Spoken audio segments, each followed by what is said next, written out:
امریکہ کی جانب سے ایران کو دی گئی ڈیڈ لائن ختم ہونے کے قریب آتے ہی دونوں ممالک کے درمیان آخری لمحات میں سفارتی کوششیں تیز ہو گئیں۔ عالمی میڈیا کے مطابق پاکستان، ایران اور امریکہ کے درمیان بالواسطہ مذاکرات میں اہم ثالثی کردار ادا کر رہا ہے، اور حکام کا کہنا ہے کہ بات چیت کا جاری رہنا خود ایک بڑی پیش رفت ہے۔ ایرانی عہدیدار نے بھی اسے مثبت قرار دیتے ہوئے امید ظاہر کی ہے کہ حل کی راہ نکل سکتی ہے، جبکہ پاکستان نے ممکنہ جنگ بندی کے بعد باضابطہ مذاکرات کی میزبانی کی پیشکش بھی کی ہے۔ ادھر مصر اور ترکیہ بھی کشیدگی کم کرنے کی کوشش میں شامل ہیں، جبکہ امریکی حکام کی جانب سے معاہدے پر زور دیا جا رہا ہے۔ دوسری طرف اسرائیل، سعودی عرب اور UAE نے بھی امریکہ پر واضح کیا ہے کہ ایران کے خطرات ختم ہونے تک جنگ بندی نہ کی جائے۔ ایران کے جزیرے خارق پر امریکہ اور اسرائیل کے مبینہ حملوں کی رپورٹس کے بعد عالمی تیل مارکیٹ میں شدید ہلچل دیکھی گئی ہے۔ خبر ایجنسی AFP کے مطابق امریکی خام تیل ویسٹ ٹیکساس انٹرمیڈیٹ کی قیمت مئی ترسیل کے لیے 2.1% اضافے کے ساتھ $114.71 فی بیرل تک پہنچ گئی، جبکہ برینٹ نارتھ سی کروڈ جون معاہدے میں $110.22 فی بیرل ہو گیا۔ ادھر امریکی صدر ڈونلڈ ٹرمپ کے ایران کو دیے گئے 48 گھنٹے کے الٹیمیٹم کے بعد امریکہ میں پیٹرول کی قیمت بھی بڑھ کر $4.10 فی گیلن تک جا پہنچی، جسے غیر معمولی اضافہ قرار دیا جا رہا ہے۔ متحدہ عرب امارات کی وزارت دفاع کے مطابق ایران کی جانب سے داغے گئے ایک بیلسٹک میزائل اور 11 ڈرونز کو فضائی دفاعی نظام نے کامیابی سے تباہ کیا، جبکہ گزشتہ 24 گھنٹوں میں کسی جانی نقصان کی اطلاع نہیں ملی۔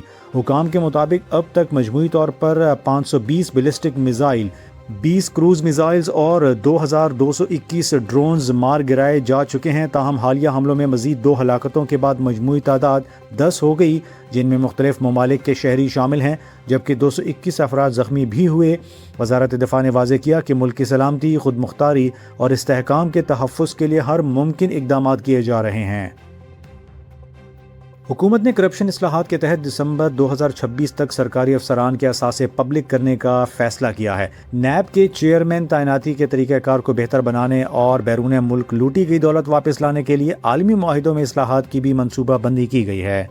وفاق نے IMF کو گورننس اور اینٹی کرپشن اصلاحات تیز کرنے کی یقین دہانی کرائی ہے۔ دستاویزات کے مطابق نیب اور FIA سمیت دیگر اداروں پر مشتمل ٹاسک فورس قائم ہوگی، اثاثے ڈیجیٹل طور پر جمع کیے جائیں گے اور بینکوں کو سرکاری افسران کے اثاثوں تک رسائی دی جائے گی، جبکہ نیب کو مزید خود مختاری اور کارکردگی رپورٹ جاری کرنے کی سہولت دی جائے گی۔ IMF چیئرمین کی تقرری میں اپوزیشن کی نمائندگی پر بھی زور دے رہا ہے۔ پاکستان نے مسجد اقصی پر اسرائیلی فورسز کے حالیہ دھاوے اور مسلسل بے حرمتی کی شدید الفاظ میں مذمت کرتے ہوئے اسے عالمی قوانین اور اقوام متحدہ کی قراردادوں کی کھلی خلاف ورزی قرار دیا ہے۔ ترجمان دفتر خارجہ کے مطابق مسجد اقصی کی تاریخی اور مذہبی حیثیت کو تبدیل کرنے کی کسی بھی کوشش کو ہرگز قبول نہیں کیا جائے گا۔ پاکستان نے عالمی برادری سے مطالبہ کیا ہے کہ وہ فلسطینی عوام کے خلاف اسرائیلی جارحیت روکنے کے لیے فوری اور مؤثر اقدامات کرے۔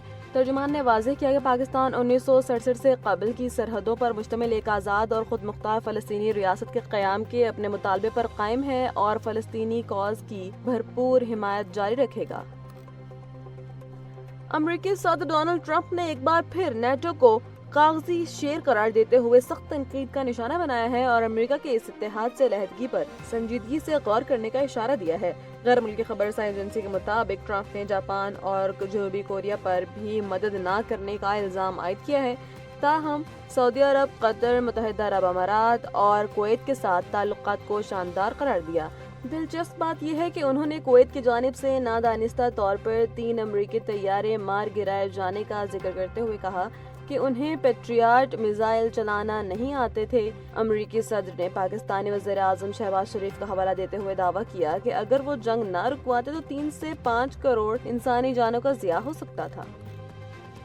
ترکی کے شہر استنبول میں اسرائیلی قونصل خانے کے باہر شدید فائرنگ کا واقعہ پیش آیا، جس میں ایک حملہ آور ہلاک اور 2 زخمی ہو گئے ہیں۔ استنبول کے گورنر کے مطابق حملہ آور جدید رائفلوں اور گن سے لیس تھے اور پولیس کے ساتھ فائرنگ کے تبادلے میں 2 اہلکار بھی معمولی زخمی ہو گئے ہیں۔ ترک وزیر انصاف نے واقعے کی اعلیٰ سطحی تحقیقات کا حکم دے دیا ہے۔ دوسری جانب اسرائیلی وزارت خارجہ نے تصدیق کی ہے کہ وہ اس واقعے سے باخبر ہیں، تاہم گزشتہ 2.5 سال سے قونصل خانے میں کوئی سفارتی عملہ موجود نہیں تھا، جس کی وجہ سے جانی نقصان نہیں ہوا۔ وفاقی دارالحکومت اسلام آباد کے موٹر سائیکل سواروں کے لیے حکومت نے پیٹرول سبسڈی سے فائدہ اٹھانے کی راہ ہموار کرتے ہوئے ٹرانسفر فیس مکمل طور پر ختم کرنے کا اعلان کر دیا ہے۔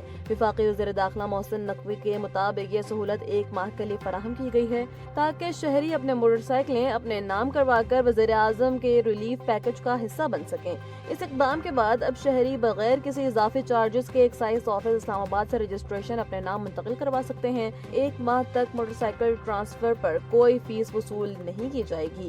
D G excise Irfan Memon کے مطابق ایکسائز دفتر اب 24 گھنٹے کھلا رہے گا۔ رش سے بچنے اور فوری کام نپٹانے کے لیے دفتر میں اضافی کاؤنٹرز قائم کر دیے گئے ہیں۔ پیٹرول سبسڈی صرف انہی کو ملے گی جن کے نام پر موٹر سائیکل رجسٹرڈ ہوگی، اس لیے رجسٹریشن لازمی قرار دی گئی ہے۔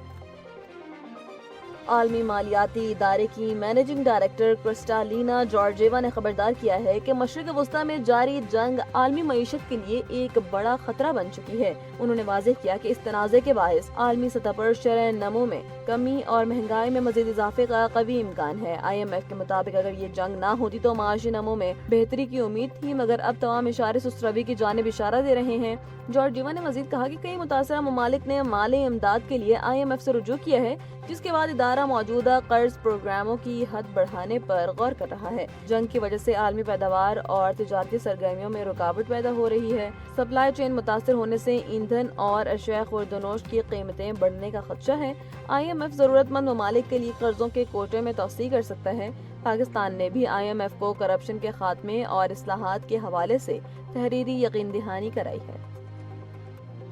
ایران کے مختلف علاقوں میں امریکہ اور اسرائیل کے مشترکہ فضائی حملوں میں کم از کم 15 افراد شہید ہو گئے ہیں۔ مہر نیوز ایجنسی کے مطابق تہران کے مشرقی شہر پردیس میں ملبے سے 6 لاشیں نکال لی گئی ہیں، جبکہ مغربی علاقے شہریار کے رہائشی بلاک پر حملے میں مزید 9 افراد جان سے گئے۔ دوسری جانب عراق کے صوبے الانبار میں ایران نواز پاپولر موبلائزیشن فورس کے ہیڈ کوارٹر پر بھی حملہ کیا گیا، جس میں 1 رکن شہید ہوا۔ اسرائیلی فوج نے جنوبی لبنان میں ایک مسجد کو نشانہ بنا کر حزب اللہ کے اینٹی ٹینک یونٹ کے ارکان کو شہید کرنے کا دعویٰ بھی کیا ہے، تاہم حزب اللہ کی جانب سے ابھی تک اس کی تصدیق نہیں کی گئی۔ رہائشی عمارتوں کو نشانہ بنایا گیا۔ مجموعی طور پر 15 شہادتیں ہوئیں۔ PMF کے 45ویں بریگیڈ پر امریکی اور صہیونی حملہ ہوا، جس میں 1 ہلاکت ہوئی۔ اسرائیل کا مسجد پر حملہ، حزب اللہ کے جنگجوؤں کو نشانہ بنانے کا دعویٰ بھی کیا گیا۔ امریکی فوج نے ایران کے خلاف جنگ میں اب تک 13,000 سے زائد اہداف کو نشانہ بنانے کا دعویٰ کر رکھا ہے۔